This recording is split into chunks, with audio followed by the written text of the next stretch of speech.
CD2. Test 3.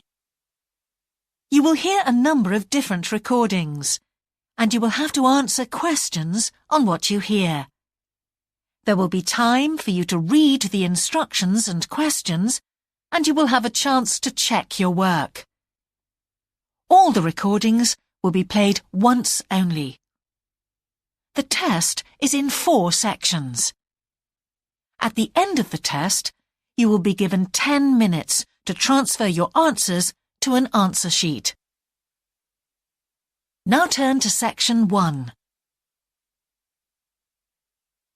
Section 1. You will hear a telephone conversation between a travel company employee and a customer. First, you have some time to look at questions 1 to 5.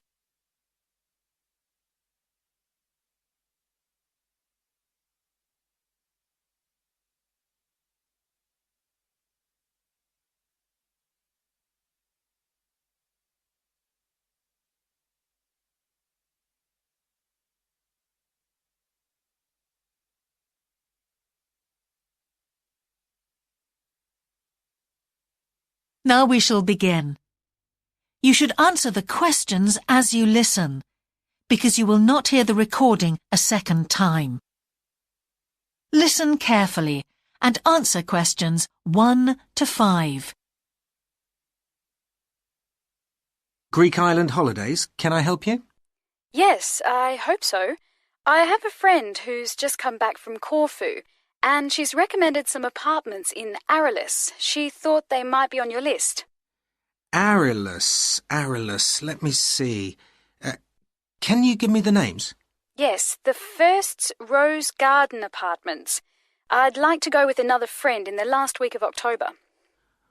Well, we've got a lovely studio flat available at that time. I'm sure you'd enjoy the entertainment programme there too, with Greek dancing in the restaurant. And the cost for each of us? £219. That sounds very reasonable. I'm just jotting down some notes. Now, the second one she mentioned was called Blue Bay. Blue Bay. Yes, in fact, that's very popular, and it has some special features. Really? The main attraction is the large swimming pool with salt water. Much healthier, I understand. That's right. And it isn't far from the beach either, only 300 metres. And only around half a kilometre to some shops, so you don't have to be too energetic. Is it much more expensive than the first one? Let me just check. I think at the time you want to go, it's around £260. No, £275 to be exact. Right, I've got that. Now, there are just 2 more apartments to ask you about. I can't read my own writing. Something to do with sunshine, is it? I think you meant the Sunshade Apartments. They're on a mountainside. Any special features? Yes, each room has its own sun terrace, and there are shared barbecue facilities. Ooh, sounds lovely. Yes, it is rather well equipped. It also provides water sports. It has its own beach. There are facilities for water skiing. Any kite surfing? My friend's quite keen. Not at the hotel, but I'm sure you'll find some in Arillis. There's also satellite TV in the apartments. And how much is that one? £490 with 2 sharing. You mean £245 each? I'm afraid not. Each person has to pay that amount, and there must be at least 2 in an apartment. Oh, I don't think that would be within our budget, unfortunately. And the last one sounds a bit expensive too. The Grand? Actually, it's quite reasonable. It's an older style house with Greek paintings in every room and a balcony outside. Sounds nice. What are the views like? Well, there are forests all round, and they hide a supermarket just down the road, so that's very useful for all your shopping needs. There's a disco in the area too. And the price?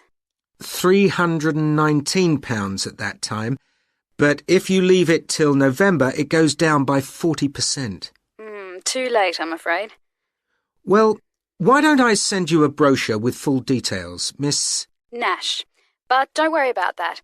I'm coming to Upminster soon, and I'll call and get one. I just wanted to get an idea first. Well, that's fine.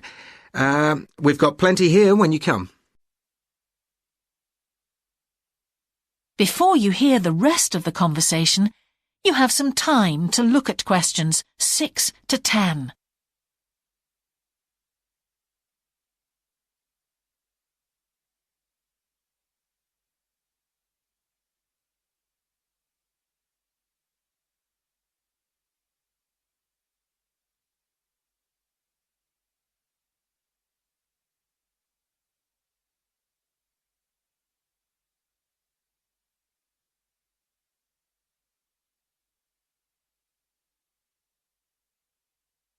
Now listen and answer questions 6 to 10. If you've got a minute, could I just check a couple of points about insurance? I got one policy through the post, but I'd like to see if yours is better. Fine. What would you like to know? Well, the one I've got has benefits, and then the maximum amount you can claim. Is that like yours? Yes, that's how most of them are. Well, the first thing is cancellation. If the holiday's cancelled on the policy I've got, you can claim £8,000. We can improve on that, Miss Nash. For Greek island holidays, our maximum is £10,000. That's good. Of course, our holiday won't even cost £1,000 together. It's still sensible to have good cover. Now, if you go to hospital, we allow £600. Yes, mine's similar.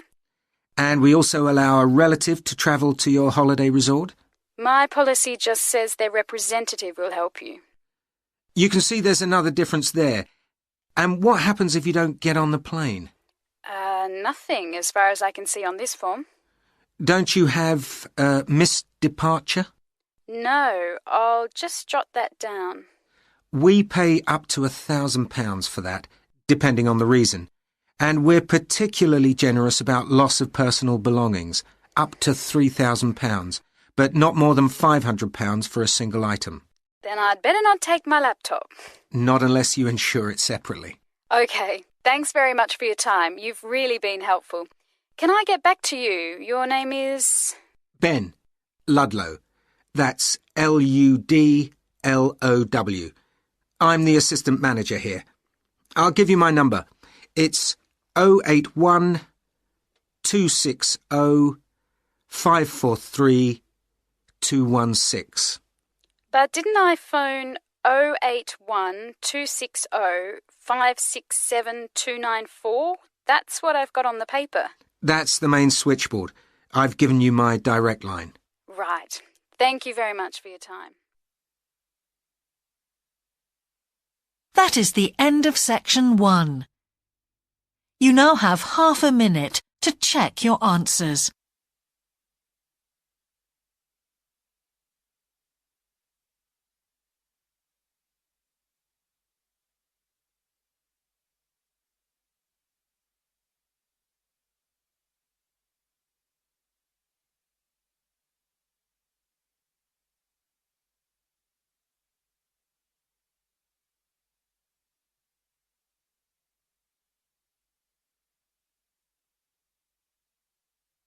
Now turn to section 2.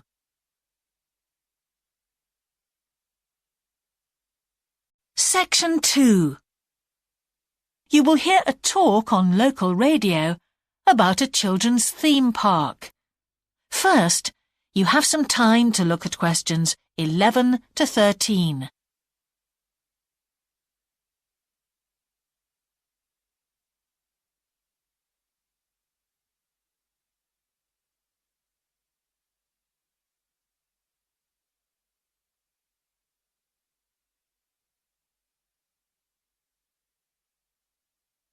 Now listen carefully and answer questions 11 to 13. For the second in our series about locally run businesses, we meet Simon Winridge, co-founder of the hugely successful Winridge Forest Railway Park. Welcome, Simon. Now, perhaps you can begin by telling us a little bit about how it all started. Well, During the 1970s, my wife Liz and I had just acquired 80 acres of sheep farming land, and we decided to settle down and have children. Pretty soon we had a daughter, Sarah, and a son, Duncan. The place was wonderful for the kids. They particularly loved trains and gradually built up an enormous network of miniature railway track. I began to develop larger-scale models of locomotives, but we didn't think anything more of it until I went on a trip to a theme park near Birmingham and decided we could do a much better job. So we set up a small one ourselves, based on the miniature railway, and we opened to the public for just a month that year, 1984, in July, our driest month, because our children said they didn't want our guests to have a miserable wet visit. I dealt with park business and Liz carried on with the farm work. It soon became clear that we were onto a winner. We began to extend the railway track and lay it among more interesting landscape by planting trees, which in turn attracted more wildlife, and by making cuttings through the rock.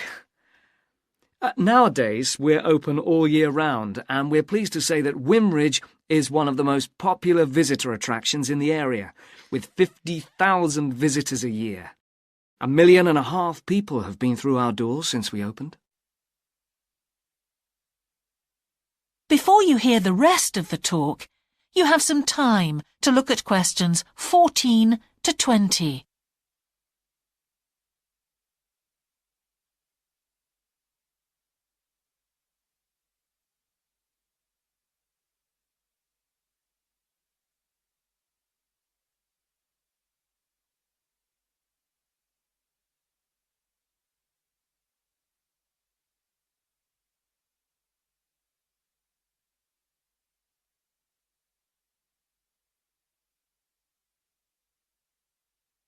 Now listen and answer questions 14 to 20. All these visitors mean we have had to expand our operation, and it's now a truly family concern. I'm near to retirement age, so I only concern myself with looking after the mechanical side of things, keeping the trains going. Liz now devotes all her energies to recruiting and supporting the large squadron of workers, which keep the place running smoothly. We're really pleased that, after some years away teaching, Sarah has now returned to the park and makes sure the visitors are kept fed and watered, which keeps her pretty busy, as you can imagine. Our son Duncan has been a stalwart of the park for the last 10 years, taking over from me in the area of construction, and I'll say a little bit more about that in a moment. And his new wife, Judith, has also joined the team in charge of retail. That's becoming a tremendous growth area for us. A lot of people want to buy souvenirs. So have you finished your development of the site for the moment? Not at all. We're constantly looking for ways to offer more to our visitors.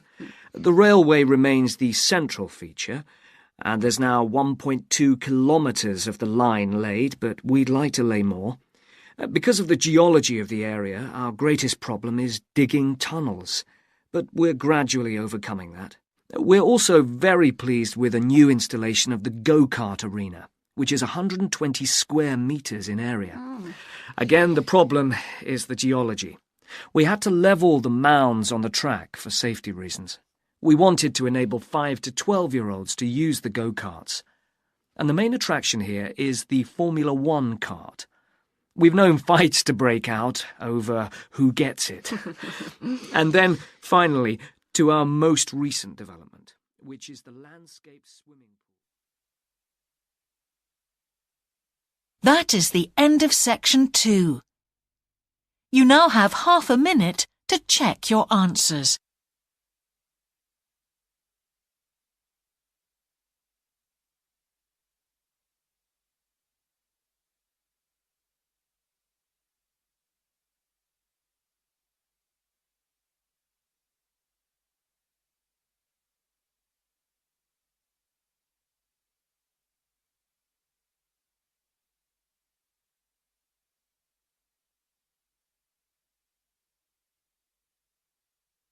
Now turn to section 3.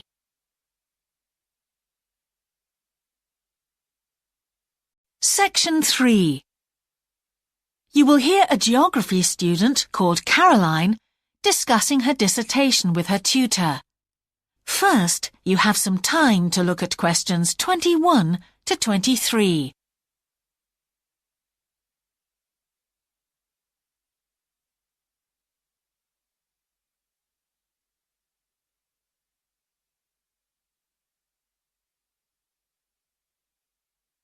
Now listen carefully and answer questions 21 to 23. Ah, Caroline. Come on in, sit down. Thanks. So how's the dissertation planning going?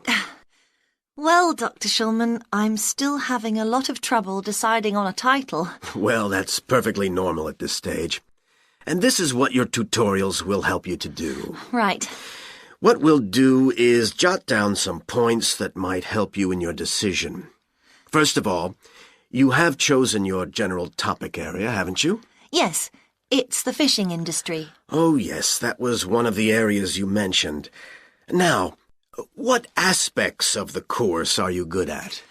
Well, I think I'm coping well with statistics, and I'm never bored by it. Good. Anything else? Well, I found computer modelling fascinating. I have no problem following what's being taught, whereas quite a few of my classmates find it difficult. Well, that's very good. Do you think these might be areas you could bring into your dissertation? Oh, yes, if possible. It's just that I'm having difficulty thinking how I can do that. You see, I feel I don't have sufficient background information. I see. Well, do you take notes? I'm very weak at note-taking. My teachers always used to say that. Well, I think you really need to work on these weaknesses before you go any further. What do you suggest? Before you hear the rest of the tutorial, you have some time to look at questions 24 to 30.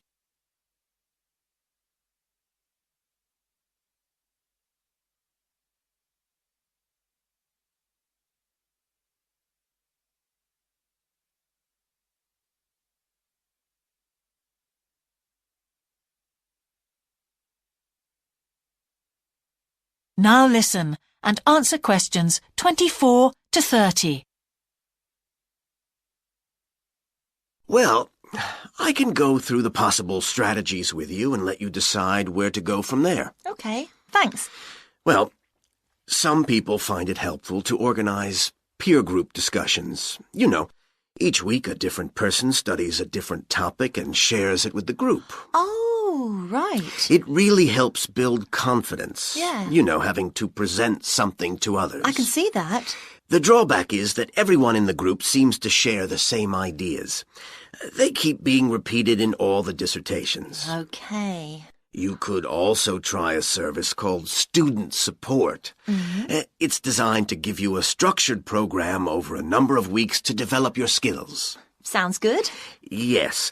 Unfortunately, there are only a few places. Ah. But it's worth looking into. Yes, of course. I know I've got to work on my study skills. And then there are several study skills books you can consult. Right. They'll be a good source of reference. But the problem is, they are sometimes too general. Yes, that's what I've found. Other than that, I would strongly advise quite simple ideas, like using a card index. Well, yes, I've never done that before. It's simple, but it really works because you have to get points down in a small space. Another thing I always advise is don't just take your notes and forget about them. Read everything 3 times. That'll really fix them in your mind. Yes. I can see it'd take discipline, but... Well, if you establish good study skills at this stage, they'll be with you all your life. Oh, yes, I completely agree. It's just that I don't seem to be able to discipline myself. I need to talk things over. We'll be continuing these tutorials, of course. Let's arrange next month's now. Let's see. I can see you virtually any time during the week starting the 22nd of January.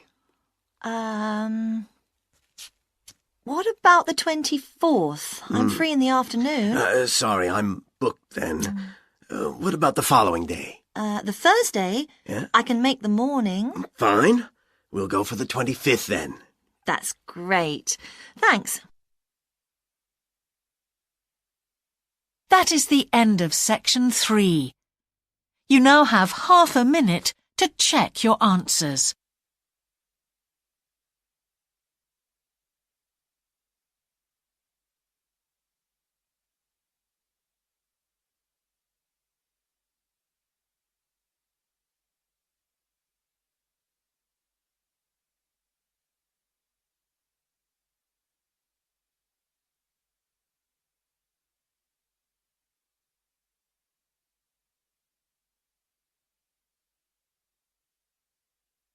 Now turn to section 4.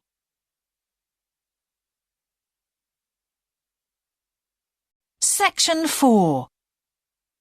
You will hear part of a lecture about an experimental design for a house. First, you have some time to look at questions 31 to 40.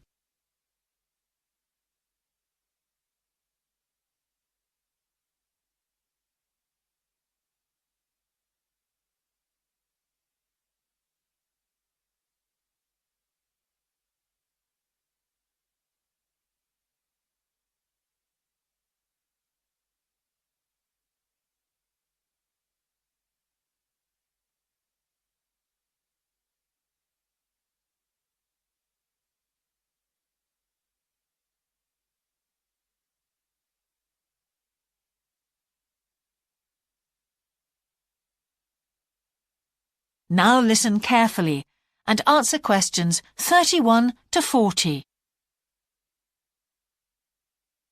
Good morning. In the last few lectures, I've been talking about the history of domestic building construction.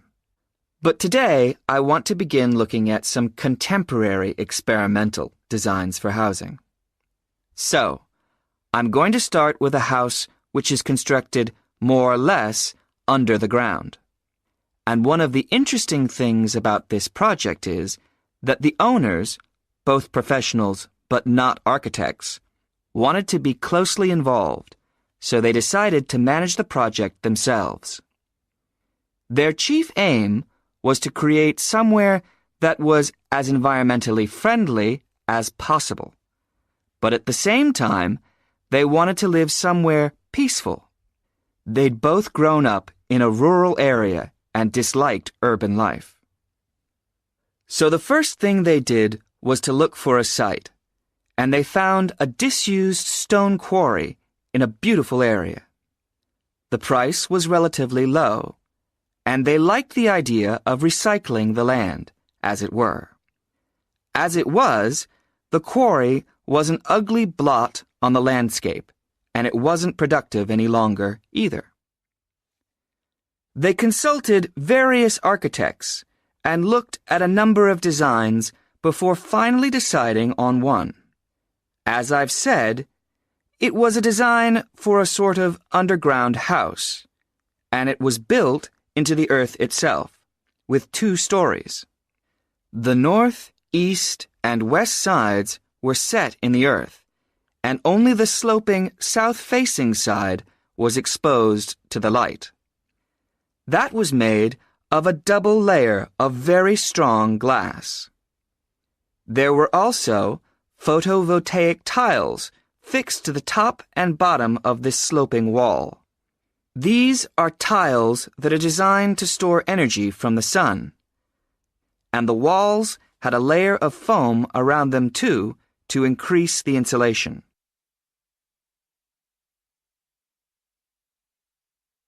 Now, what is of interest to us about this project is the features which make the building energy efficient. Sunlight floods in through the glass wall, and to maximize it, there are lots of mirrors and windows inside the house. That helps to spread the light around. So that's the first thing. Light is utilized as fully as possible. In addition, the special tiles on the outside convert energy from the sun and generate some of the house's electricity. In fact, and it is possible that in future the house may even generate an electricity surplus, and that the owners will be able to sell some to the national grid. As well as that, wherever possible, recycled materials have been used. For example, the floors are made of reclaimed wood, and the owners haven't bought a single item of new furniture. They just kept what they already had. And then there's the system for dealing with the waste produced in the house. This is dealt with organically. It's purified by being filtered through reed beds which have been planted for that purpose in the garden. So the occupants of the house won't pollute the land or use any damaging chemicals. It's true that the actual construction of the house was harmful to the environment, mainly because they had to use massive amounts of concrete, one of the biggest sources of carbon dioxide in manufacturing. And, as you know, this is very damaging to the environment. In total, the house construction has released 70 tons of carbon dioxide into the air. Now that's a frightening thought. However, once the initial debt has been cleared, and it's been calculated that this will only take 15 years, this underground house won't cost anything, environmentally I mean, because unlike ordinary houses, it is run in a way that is completely environmentally friendly. So, eco-housing like this is likely to become much more. That is the end of section 4. You now have half a minute to check your answers.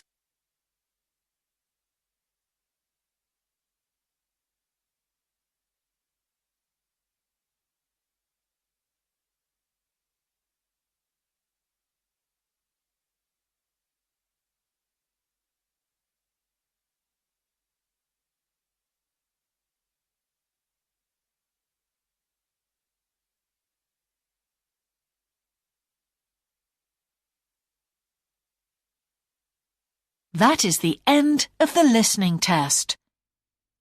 In the IELTS test, you would now have 10 minutes to transfer your answers to the answer sheet.